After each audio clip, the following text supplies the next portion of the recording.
You know, your Ember, your Phoenix, your PA, like I feel like these heroes, they can play around because they're very elusive. You're not going to really get hit by Stomp so much in the game, and you can't actually hit these heroes. I feel like Phoenix is one of the best heroes in the game versus ET, versus Tiny as well, versus any of these similar heroes that just don't hit the egg. Oh, that is true. Because I feel like we've seen Phoenixes even have a good time when there is things that hit the egg. This game, there's nothing, right? There's just nothing overcharge. Yeah, it's like the tethered overcharge target is decent, but even then, it's like it looks like it's going to be a bit lackluster. Yeah. I love what Navi's actually got. I think their draft is very well rounded. It's got good stun, it's got good push. It literally ticks off like every single thing that you'd want it to, except maybe, you know, slight weakness in the mid lane is the one thing where Iceberg, I feel like he can get taken advantage of because Boom is playing Storm. I mean, because when would you sort of see Vikings lineup having its strength? I mean, as you say, you obviously prefer Navi's. You probably feel that most parts of the game's Navi's is better, but in the eyes of Viking, what are they looking towards with this lineup? Like, what is their plan, do you think? I mean, if they're able to just sit back and if they're able to just ever get any downtime of farm for Spectre and Storm, we've seen these heroes just dominate. You know, you just win because you just always get the initiation jump, and you win because you start the fight and it's 4v5 because somebody just dies immediately from Storm, and then chaos happens because it's a Spectre. Sure, but I feel like, I mean, I agree with you that there's the thing is Navi's going to have things against that, right? If this does get really late, even just sort of the two heroes in itself between the PA and the Beastmaster, right? You have a BKB piercing disable, and you have an incredible amount of physical damage to go through that BKB.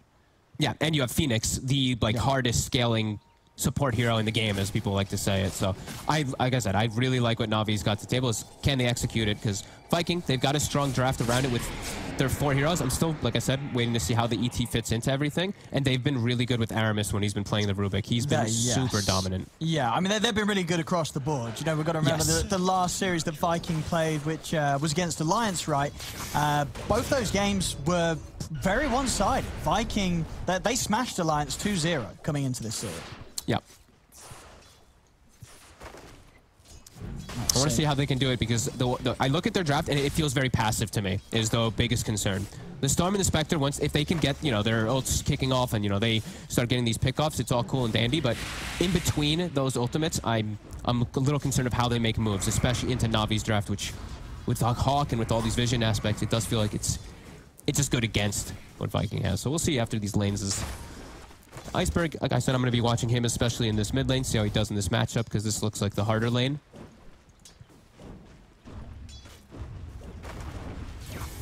Yeah, I mean, I guess in these side lanes, where would you consider the biggest kill potential be early on? I mean, can this top lane ET Rubik do much in terms of getting kills, or you think that's just not really going to happen against these heroes? They can definitely get kills, especially if Always Want to Fly gets out of position, or Vtoon does. I want to see Vtoon get his passive at level 3, though. Yeah. I think I've seen this actually a lot of times versus ET lanes, is you get this, and then the ET harassment or any of these physical right-clicking cores, you just can't hit him back. You never win the trade. And then I guess sort of down on the bottom side of things, Navi's lineup, General and Roger with this leaner Beastmaster. Celery's got to be careful, right? Like, this IO could get taken out by these heroes. Once the levels start to kick in down here, the Beastmaster and Lina gets real strong. When you have your level 2 boar, you have 2 of them going, that's the big strength of Navi down here. But Viking, I mean, we've seen this IO do so well, especially paired with Spectre. Just overcharge in combination with a dispersion. It's just insane. Yeah, I mean, in terms of actually stopping Shab from being able to CS, I say it's going to be hard. He's a little bit behind here, but I guess he's got the creep wave coming in, so not too far behind. The mid lane, where we are seeing Boom having He'll come out ahead. Yeah, quite about a full waves advantage against Iceberg right now in the Storm versus Ember. Yeah, just that one's just nature of the matchup. The Storms tend to come out decently ahead in that. Bottom. Or sorry, I said bottom, meant top. I'm so sorry. Just trying to throw JJ off. Just throwing JJ off a little bit. Bottom, top, mid, jungle, JJ. Aramis has to be careful up here. I think these lanes look pretty good for Navi. I'm actually liking, except for that mid lane. Toby, and this is the other thing too, right? You're playing versus Phoenix, so you walk up to try to hit. Yeah, you can't hit. You get spirited. You can't hit. He didn't get the point in the blur, which I'm a little disappointed to see, but wow, I mean, doesn't need it. The ET can't hit. You know what I mean? Yep. As long as if he trusts always want to fly to hit the fire spirits, yeah, V-Team doesn't care. Look at Celery actually TPing to mid to try to help Boom get the rune. And it'll spawn top. Boom's going to be very happy with that. Already having a good time in the lane, and now Haster, and he's going to try for Iceberg. Straight in under the tower, they're going with the Vortex. He's got the change to fire Iceberg. He's not going to live, though. They get him. And now Roger. They might be able to get the two of them, Roger. He's getting very low, but they won't die for tower. So they're starting to take tower hits, and Boom already using all his bottle charges, so Roger will live, but a very nice haste rune to be found. So Boom's lane going from good to great with that kill. Overcharge is such an insane ability. Honestly, 80 attack speed is just absurd this early on. You see the Storm just like popping off because of it. Yeah, especially on a Storm, right? Yeah. Shad Bottom gets slowed down a tiny bit because of those boars when Celery does leave him, but I mean, it's these Spectres. We see them do just fine, especially because Roger was laning away. Wait, what happened? What happened mid? Am I blind? Wait, what do you mean what happened mid? Why is Ice Beam? Did I miss-see something? No, what do you mean? I mean, where's his TP? I think he must have just TP'd and cancelled it after he spawned or something, right? I'm not sure. No, 80 seconds. No. Yeah. He walked from base. I think he TP'd and cancelled it. No, but the time it would have taken him longer. No, I think I think he probably did TP out and then accidentally cancel it or something. I don't know. I must have missed something. Either way, he messed up. He messed up something because he came out really late to the lane. Boom is almost like level 6.5 now. I must have seen something wrong. No. I mean, I think the only explanation is Iceberg did mess up. He must have used his TP and cancelled it. Wow, because he was walking back to lane. He was absolutely walking back to lane. So yeah, more fortune for Boom. Storm getting a very nice start. See if he gets lucky with the runes. More fortune for all of Viking really is. I feel like him in particular, he has to be the one who has this good start to make space, especially for that Spectre. I feel like we'll start getting slowed down from Navi's lineup, so I feel like that's really important for them to get this head start on him. And yeah, Iceberg, he's gonna have to work to recover. So maybe this is the thing that hurts Navi from actually being able to do those aggressive moves early on. He's having to sort of head back to sort of stick away from the lane a little bit. I mean, he knows that Boom +1 in this mid can definitely threaten him before he hits the 6. He's got it now. He's got it now. So can play safe with Remnants. Yep, he's always got the 1 point as well too in Searing Chain, so he can play around it. Boom, though, he's going to threaten him every single time he walks up now here because of this advantage that he has. So Iceberg might just have to resort to jungling. See bottom, Shad. Gone on. Celery's going to come in with the tether. Shad, he's going to go down. Boom will come in with the counterplay. Zipping onto Roger. He's got a little bit more mana to close the gap. Coming with the Vortex. Roger is able to hold his ground, get the light strike around. Roger's going to live. And Iceberg, he's made the reaction plays. Come in, and he's got a DD, so he's able to take down another. You know, the two of them going down. General picking up the double kill thanks to it all. And he was already having a very nice time down in the bottom lane, and 2 kills for him as well now.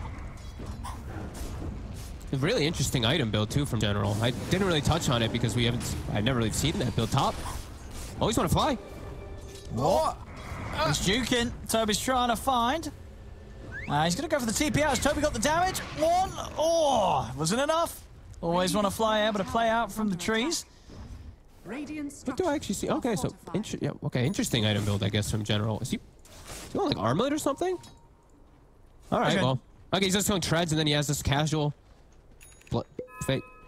mask, gloves of haste. Okay, casual gloves. I don't know. He's just like I said, he went double bracer, which you usually don't see these Beastmasters do either. They usually just rush the Necro books, but this game, he's going something completely different. Well, maybe he's not going to go phase treads. I feel like we do sometimes see some of these players try the old double boots thing because they think it's good. I haven't seen that in a very long time, I'll be honest with you. I swear I saw someone do it the other day. Really? Maybe not the other day, maybe like the other month. Maybe the other year. Other year, maybe. Yeah. I don't think he'll go, whatever. I remember the days of, I remember back on the old Na'Vi, wasn't it? Do you remember when Crystallized, was it Crystallized? He did like the triple treads on Terrorblade. Or maybe it wasn't triple, maybe it was only double. Good God, that sounds so bad. Maybe there was like a bug phase of No, I remember it specifically. It was a tournament. I remember we were in Russia, and I can't remember what the tournament was, but yeah, he went like was at least double treads. Maybe it wasn't triple treads. It was at least double treads on Terrorblade. So I'm seeing I mean, generally, either way, he's having a great start to the game. It's not going to be this book, though, so I feel like that'll hurt him a little bit in just him pushing towers, which I feel like I thought that's what they were going to really focus on because of the Beastmaster pick, but it's going to make him individually a lot stronger of just fighting. And I'm seeing them, they're slowing down the Spectre, but PA's not getting slowed down. Just feeling like a little bit of a better start here.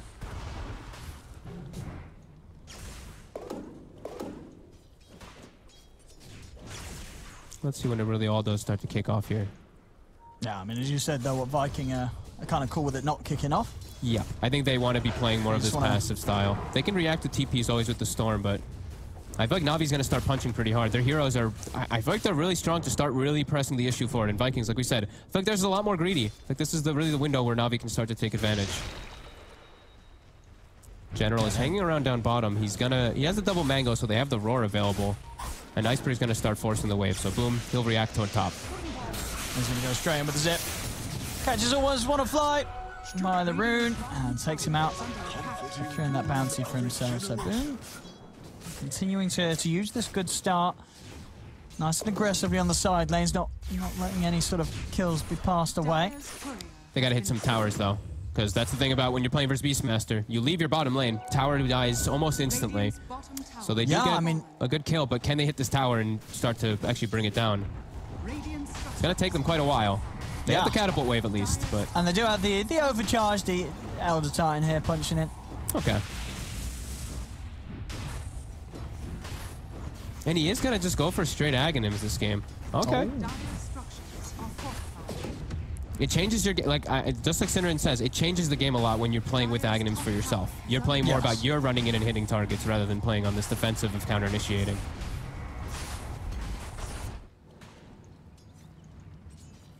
But they're going to get the tower. And Navi, not going to look to make any move. They're just going to look to farm and maximize out of it. Yeah, General's just continuing to keep a lot of pressure down. I think he's got the medallion coming out. Okay, and Roger will pull the lane back and farm a camp as well, too, so... keep himself relevant in the farm. We did see Roger the other day on the Lina, in particular, pop off. If you remember, he had an MKB late game as top. Toby. Straight with the TP out as soon as they jump in.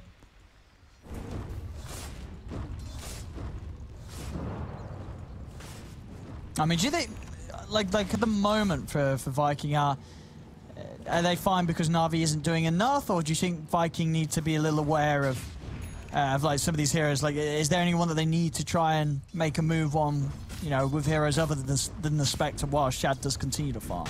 I think it's just kind of hard. They have to move as this three-man unit to look for any plays. It's under a Hawk immediately, though, so General is looking to actually break it. He might still be in trouble, though, General. Like he's still staying in the area. Roger is near. He's just accepting his fate here. General, he knows he can't get out. Huh. They saw the smoke, too. They have the Hawk right in the mid lane that saw it all coming. But they just eat the gank anyway. Yeah, they're going to get both of them because of that. Navi just not waiting. They definitely saw it, you say? The Hawk was there. Look, it's still there.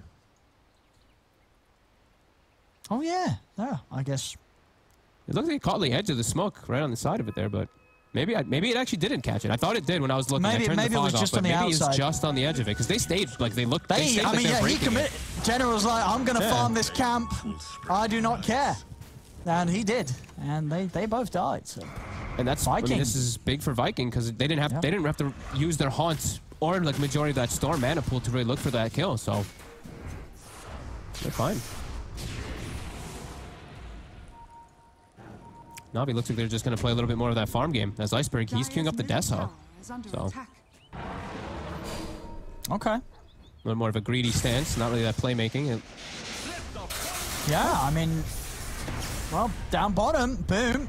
This might just go and find another here. Roger, again, taken out. This is going to do very well for Boom's Orchid Fund. This is going to be a quick Orchid on the Storm. And yeah, it's an interesting decision. So, as you said, the Iceberg Ember getting the Deso. You have a PA on your team. Yeah. So that obviously means, I mean, Vincere, he's not going to get the Deso, right? Of course. No. You're absolutely not going to get two Desos. So it means Vincere can go for other items. But it does also mean that Vincere won't have the Deso. And it kind of does. Most of the time, you kind of want to play with a Deso, don't you, if you're PA? Yeah, I mean, it definitely feels weird. I don't know why he's going to be going for the Deso, really, on the Ember. It doesn't make sense to me with their draft. Yeah. Like when they have PA, it really just does not make sense. But yeah, I mean, I guess obviously the benefit of Iceberg getting is you're gonna have the Deso a lot quicker. Everyone. Yeah, I mean, and I guess you're gonna have it a lot so. quicker than going for the Battle Fury and the Deso, obviously on the PA. Okay. I mean, we'll see if he does opt to finish that one, because it definitely just feels weird if he's gonna go for that. Always want to fly. He's dead. He's dead. There's a splitter out, and he's gone. And now Boom is making the move bottom. He has full mana. Let's see what he can zip on here. He's got the Sentry. And talk to me about this as well. So General going for this Medallion into Glimmercape build as opposed to sort of your regular, quick Necro books and Vlads. Oh, it's actually on the mid lane. Boom. Nice. So going to be TP reactions. So they won't but the reload. Oh, Celery got baited. He did. He thought they were going. I mean, they were until they weren't. Oh no, Celery getting baited by his team. That's dead IO. To answer the book, I'll be totally honest, I don't know why he's not getting book, especially with the start he had. I felt like he could have just slammed. I felt like he could have just slammed through the whole game. Every single one of their heroes gets owned. You dispel Astral off of ET, like before he has Ags too most of the time. The mana burn is nice. I don't know. I mean, he's looking to do the super buff, like the buffs to buff up the PA, but I mean, book has a lot of merit. Unless people just stop buying book for a reason, and I don't know. But I saw it built the other day, and it looked pretty damn good, too. And now we have this game where we're just playing a little bit more of a farming passive game, and this is benefiting Viking. Yeah, this is amazing for Viking. He's getting so many kills in this early game. 4-1 and 2. With that Orchid reveal as he gets the catch on to always want to fly. This Storm is off to a very good time, and Shad's loving it. He's farming away. And Iceberg completely switched his build. He's just got a casual Mithril Hammer, and he's getting Yules now. I'm so confused. I mean, yeah, but Vincere is going to get the Deso. I mean, as you would expect. As you would expect. But why did Iceberg buy the Mithril? Especially into Storm Spirit, like. You need that Yules. I'm a little confused, I'll be honest. As I feel like Navi's just playing into Vikings' hands. They're not being active at all, and you're playing into Storm and Spectre. Well, like, sure, you have this great scaling, but I guess maybe they just really want to play the farm game rather than make plays. Okay. I mean, as I said, we've all seen PA, late game, crits, you kill anyone, Spectre, whatever. I mean, maybe less so whatever, it is a Spectre. Spectre is actually kind of scary. I guess. I mean, there's always this. The thing is, there's always like the IO factor and everything too, and the ET that the aura is going to be huge. And I mean, Toby hasn't gotten ganked really at all. 2-0-1, he's got Aghanims. Yep. On the ET already. I mean, this downtime has just been phenomenal for Viking. Even though it still shows like less than 1k gold for Navi, which might feel good. I feel like with their heroes, they want it to be doing stuff. Like you're playing with the Storm and Spectre, you don't want to just sit back casually. Even if you have PA and Phoenix, like these king of late games, the rest of your lineup is going to be very fragile just to a haunt. And it definitely does feel a bit awkward. Weird. The Mithril Hammer into Yule's Scepter build from Iceberg. Yeah, I mean, General's got a phenomenal timing. He's solo crest already done. Yeah, yeah. So the PA is going to be huge when she turns up. But yeah, I mean, it's an Ags ET. Toby's been given all the space in the world. Now he's king now.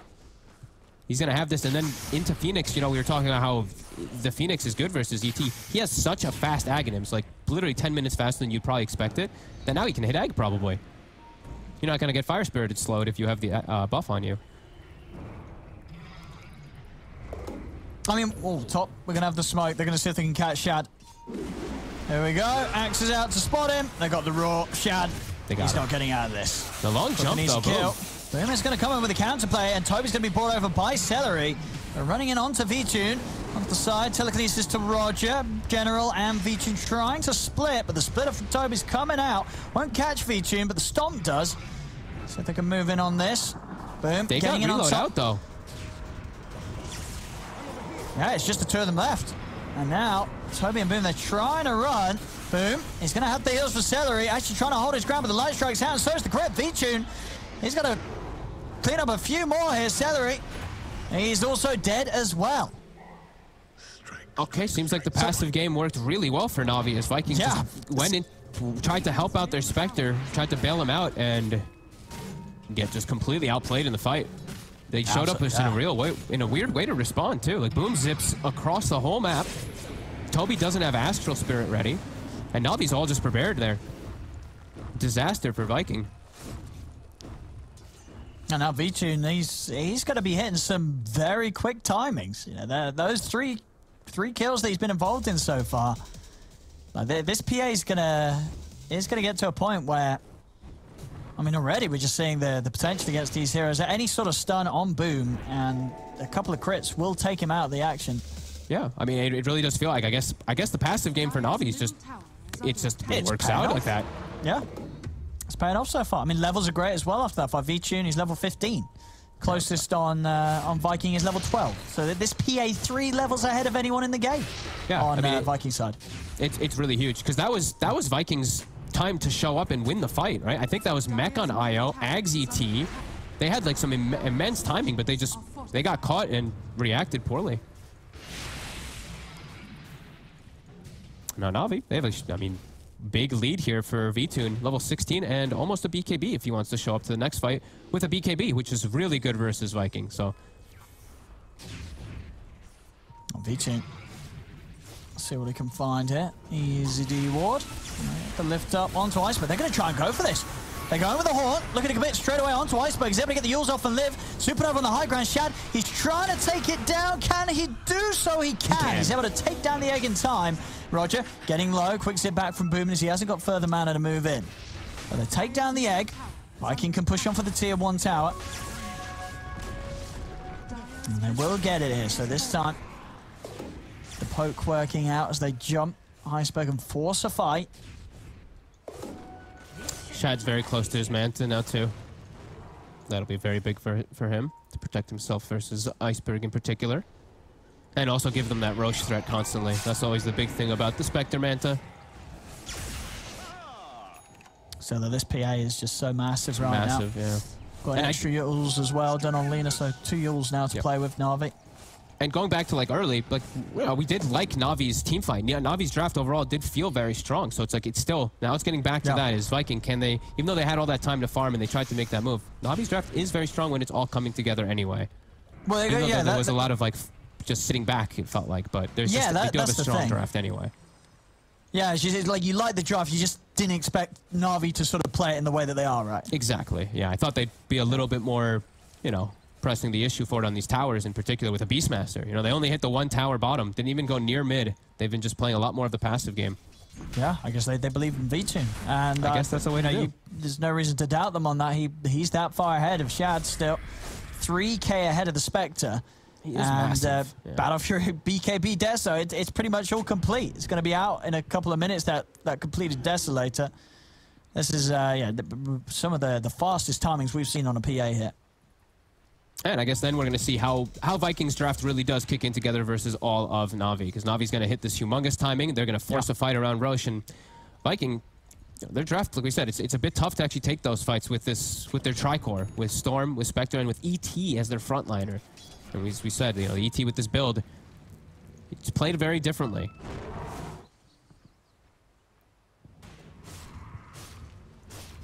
Now I feel like for Na'Vi, now it's fine to sit back and farm and finish this next item. When they have Deso, though, that's when you press again. This PA, honestly, we keep saying it, but honestly, he's so huge. Maybe he is so huge. Like 22 minutes, Battle Fury, BKB, Deso. That's pretty unheard of. And level 18, you know what I mean? And he's level 18. It could really be like... This is insane. It could really be V-Tune like in the team, or somebody in the team just being like, hey guys, we win this game if I just farm. So I mean, maybe that could just be it. That's what it looks like. Yeah, he is... Like he's going to kill everybody. He's going to kill everybody. They're going to go for Rush. Can they react? They have ET, one of the best heroes around the pit. They're doing it quick though with the solar. Look at this. They really are. It is just destroyed. They are going to scout it out. Stomp to set things up. Iceberg's just in? Yeah, he's ready to go. He's just going to jump in on Aramis, committing with a BKB, starting to play around with the 2 supports. The Hawk comes out. Chad's going to look for the backlines, jumps out of there. They get themselves on top of Always Wanna Fly, take out the Phoenix, but the Roar's down onto Aramis. Both him and Celery so low as the crits come in. V-Tune's able to take him out. Buybacks come back from the 2 supports off Viking. Jump over to the side. They're looking to take out Toby, but Toby's going to be saved by Celery. Comes in with the tether. Toby's going to be fine. V-Tune, though, the crits, they just continue to fly through as the storm goes down. It's going to be a third buyback from Viking. They're throwing everything into this team fight. V-Tune with the remainder of his BKB. He's going to TP out. Give some respect here. He did actually TP all the way back to the base, which has left the rest of Na'Vi a little exposed. As now Always Wanna Fight goes down a second time. General's gonna fall. I mean, I get it. He was scared of the buybacks from Viking, but he was still full HP, full mana, and he had a couple of seconds left on the BKB. Did he really need to TP all the way back to base? They're gonna get the Roche out of it now, though, with those 3 buybacks. Well, Vincere. He's going to look at them, and that's it. But yeah, why this sort of the panic move there from Vincere? Did he need to panic that hard? I guess he felt like. I mean, he was very cut off from his team, but he's got a blink strike so far back. He had BKB for like a few more seconds. It was his first use incredibly long. It did feel just a little bit too, afraid. Yeah, especially I mean, when the Storm super panicked. Something like the Storm buyback full out spooked him. He immediately just disengaged, but that got his whole team killed. It absolutely did, and it lost them the rush. He TPs back to base. We'll see it here again on the replay. I mean, all in all, this beginning looks phenomenal for Na'Vi. They're fighting. 3 buybacks coming out from Viking. I mean, Vincire's so strong. I don't know why he's that scared. He's that big right now in the PA. But yeah, deciding to vacate. And as you said, what was it? As soon as sort of the Storm was back in, he just left. He just ditched. He was like, see ya. His teammates. Yeah, really. My job is done. I got a triple kill. And then he left them. Yeah, and now Vikings got the Aegis. On Storm of all heroes as well, of course. Oh, Shad, though.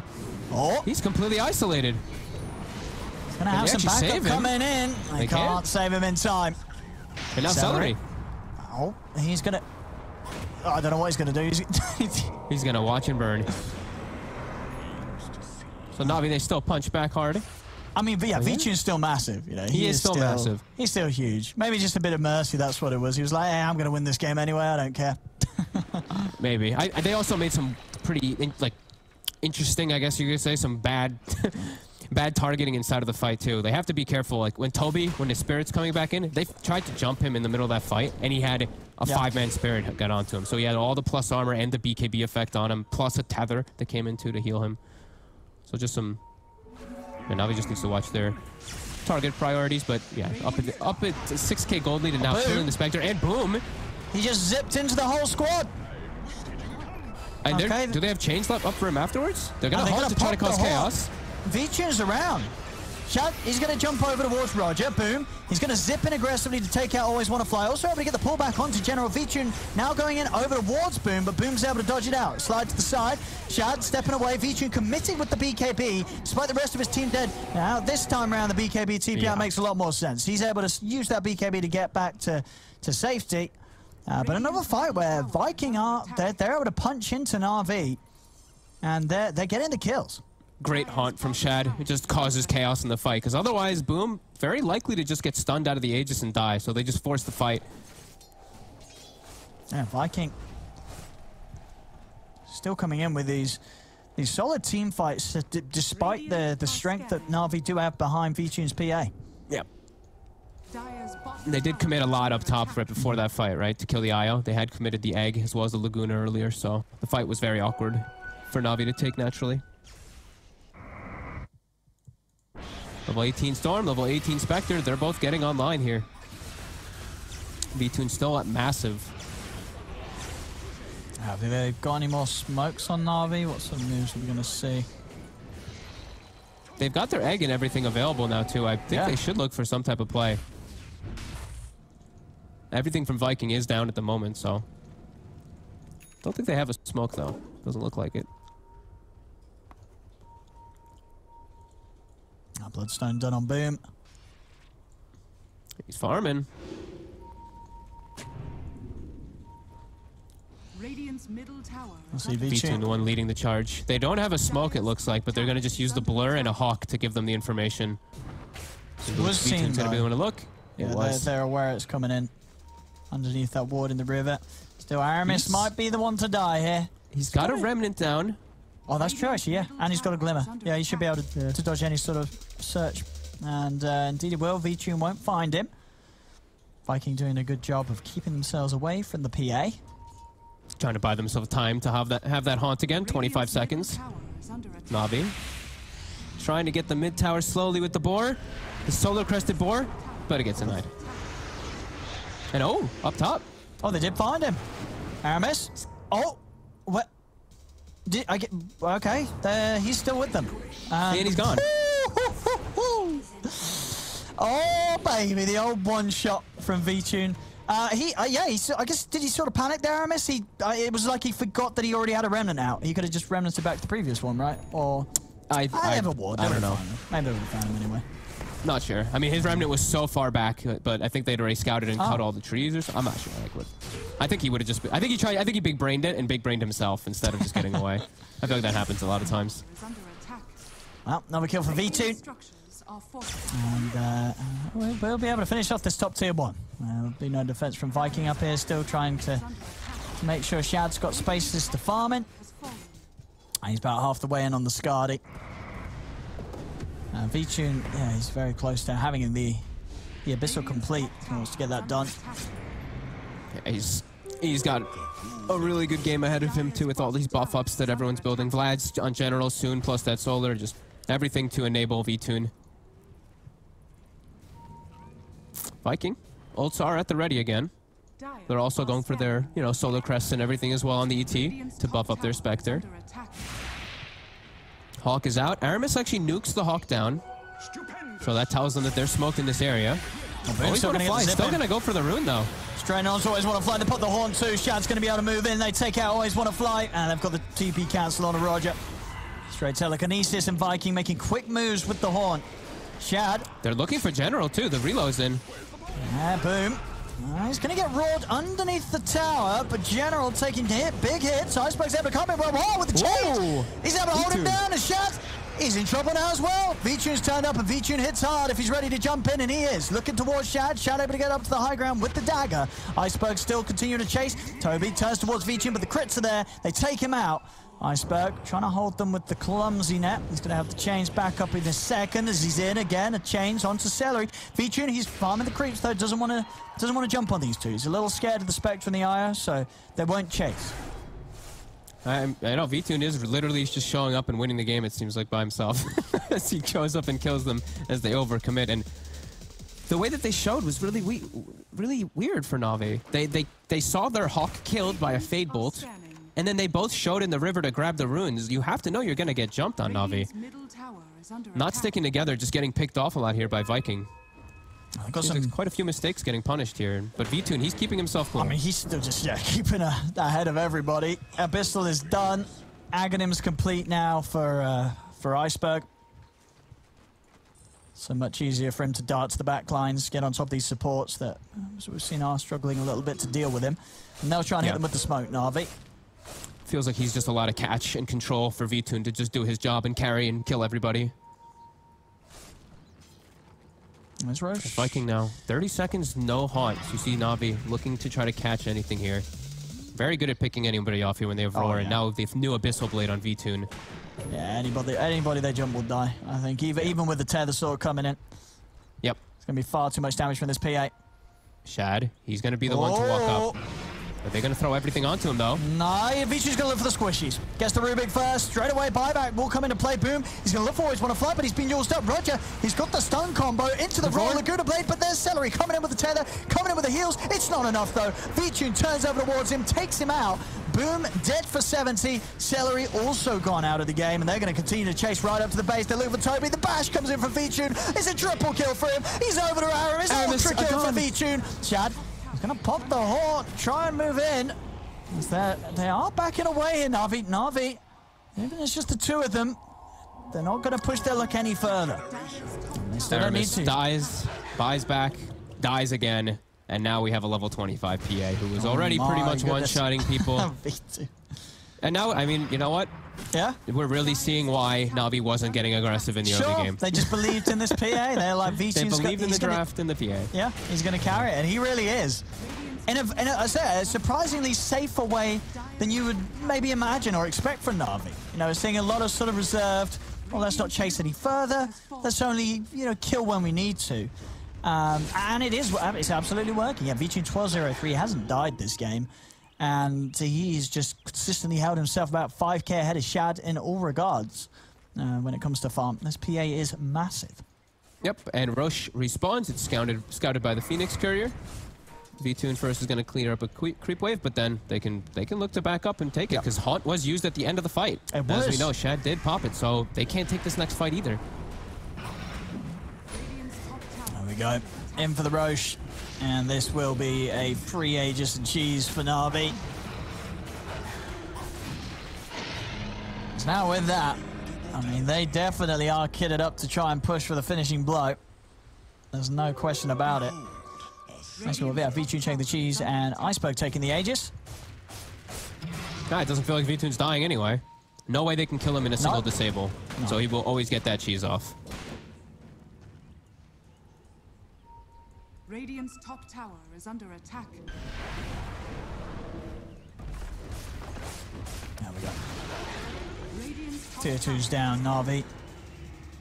Yeah, and I'm really not feeling the effectiveness of this ET as we talked about from early on. You know, Toby, he got this early Ags, but really doesn't feel like it's changed much of anything in the game. As Na'Vi's just, they've played cool as a cucumber in this game. See, General, if there's any chance that he finds Boom. Boom hasn't got a TP for 20 seconds. Just the odds that he checks in the trees are pretty low, though, so Boom should be fine. Oh, that's pretty big, though. You see that? They killed the Courier with the full Scotty. That was with the point boost, yeah, at least, but that's no Scotty for 3 minutes. Oh, yeah, that's quite the postponing of an item that Shab would have otherwise had done. I mean, and he needs any item, really, it seems like, at this point. Any type of extra HP and ways to stick on targets, especially. Yeah, that's a further big hit here to Viking. Being without that Scotty for 3 extra minutes. Na'Vi, yeah, 18k ahead. Satanic done on V2. Oh, God. I mean, he's not dying. He is not dying. He's not dying. He is not dying. We've had games where you can look at a carry and say this guy's not going to die. I think we can look at V2 and say he's not going to die. No. I'm just looking at all these little daggers. Coup de grace, 15 damage on laying on the ground over here, you know. I think that's probably going to be the story of everything. You see these little ones sticking out? Yeah, look at them. Those are where he killed people. Those will continue. Viking, they tried to come out with that smoke, but nothing to be found down here.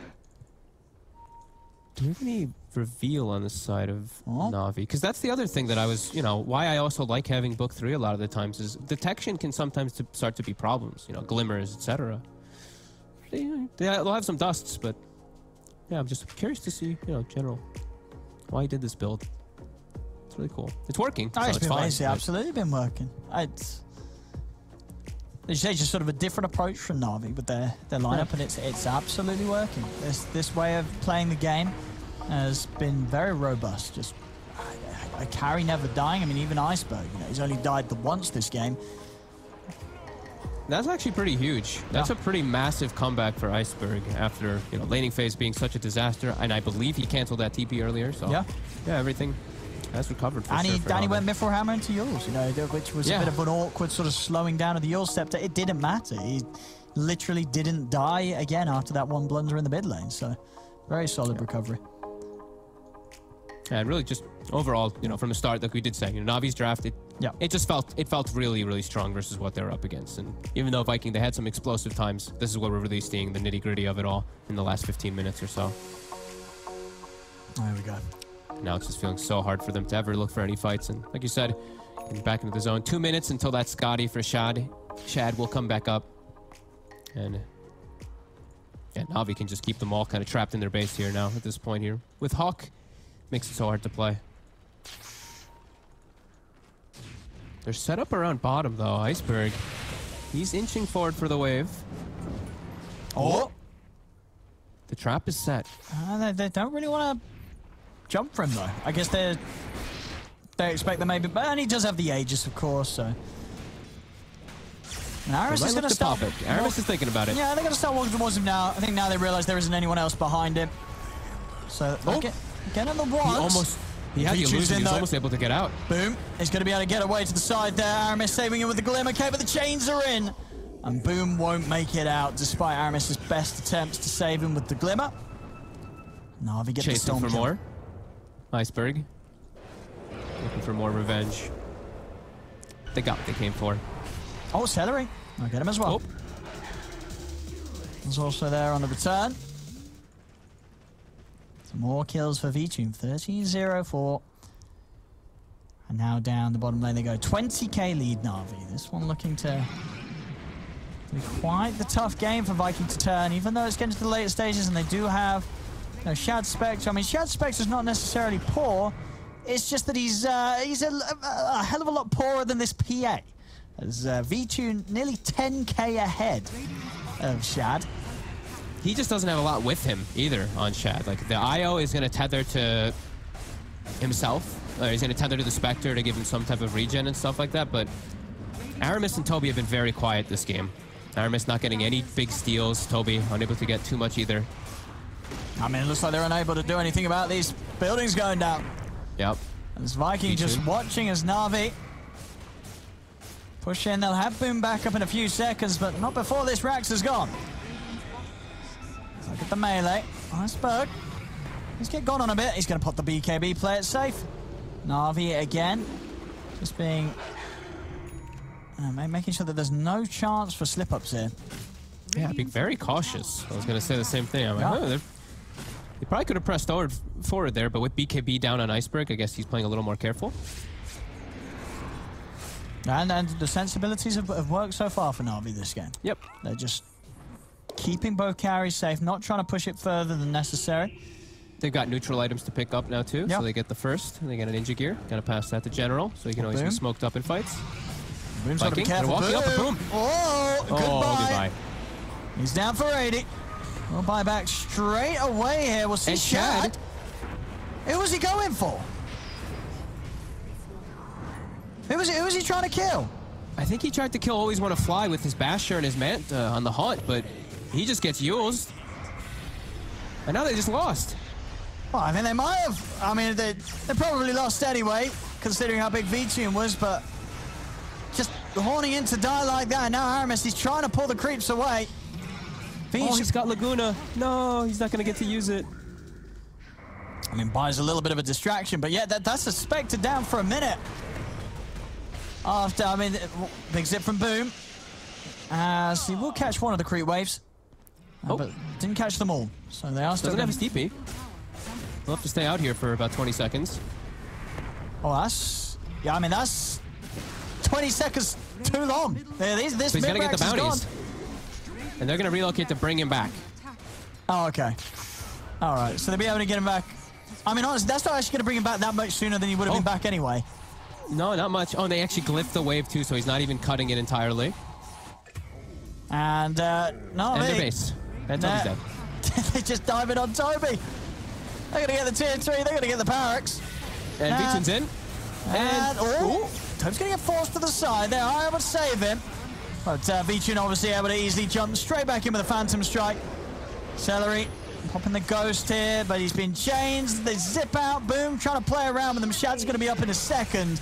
But Vincere just picking up the triple. Boom. In onto Always Wanna Fly. Shad stepping in, but he's going to get roared immediately. They do get the kill with the Light Strike Race down onto the two of them. They turn with the Laguna. Shad's trying to back off, but he's been used up. Vincire's picked up the Ultra Kill. He'll turn over towards Shad. GG's going to be called as Vincere. He's looking for it, and he's going to get it. Rampage there for Vincere, as he really does have the perfect PA game. 20-0-6, hitting some of the fastest times we've seen, and I think Na'Vi with just some of the most sensible play we've seen from this team. Just never trying to push it too far. They played very safe and cautious, and it just worked out perfectly for Vincere. He had a brilliant game, and as you sort of predicted, the draft from Viking just didn't really do much. No, it didn't feel like it all came together really just from their heroes, and I feel like they just made a huge blunder in this game. When they tried to make that top play, when they tried to react and to save Shad, it feels like they lost the game in one move in that shot. PA got given everything she needed to just become an unkillable force, a full BKB and a Mithril Hammer afterwards. all of Na'Vi got given so much, I feel like, from that top move. So I feel like Viking, if they didn't have that top situation happen, maybe we could have seen a closer game in the mid game. But Na'Vi, after that, it feels like they just completely steamrolled them. Yeah, but they really did. Incredible stuff from Na'Vi. And yeah, V-Tune in particular, 20-0-6, ending with a rampage, 827 GPM, 877 XPM. One of the cleanest PA performances we've seen here. As Na'Vi, they'll take game 1 against Viking.